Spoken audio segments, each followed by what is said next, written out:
Joint action committee పిలుపు మేరకు ఈరోజు సంగారెడ్డి జిల్లా కేంద్రంలోని అమరవీరుల స్తూపం వద్ద మరి సమావేశం నిర్వహించి గత కాంగ్రెస్ ప్రభుత్వం గతంలో ఎన్నికల మేనిఫెస్టోలో పేర్కొన్న విధంగా తెలంగాణ ఉద్యమకారులకు 250 ఇంటి స్థలాన్ని ఇస్తామని హామీ ఇవ్వడం జరిగింది. మరి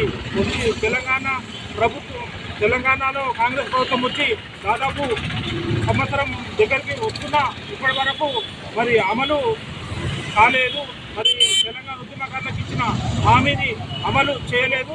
మరి దాన్ని అమలు చేయాలని మేము డిమాండ్ చేస్తూ మరి రానున్న జూన్ 2 వరకు మరి తెలంగాణ ఉద్యమకారులకు ఏదైతే ఇచ్చిన హామీ మేరకు 250 గజాల ఇంటి స్థలాన్ని అదేవిధంగా దాంట్లోనే ఇందిరమ్మ ఇల్లును కూడా నిర్మించి ఇస్తే తెలంగాణ ఉద్యమకారులకు ఒక సముచిత గుర్తింపు ఇచ్చినట్టు అవుతుందని మేము భావిస్తూ తెలంగాణ ఉద్యమకారుల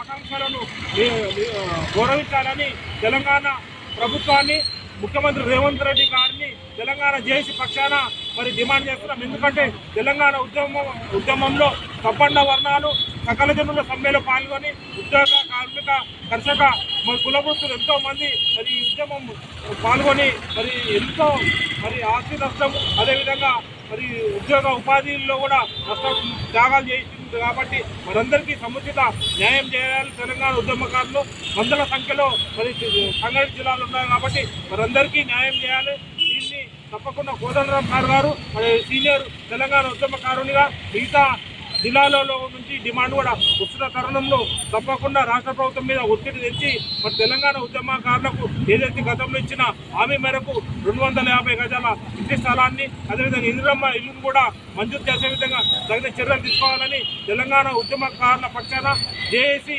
Telangana joint action committee Sangareddy పక్షాన తెలంగాణ రాష్ట్ర ప్రభుత్వాన్ని డిమాండ్ చేస్తూ ఉన్నాం.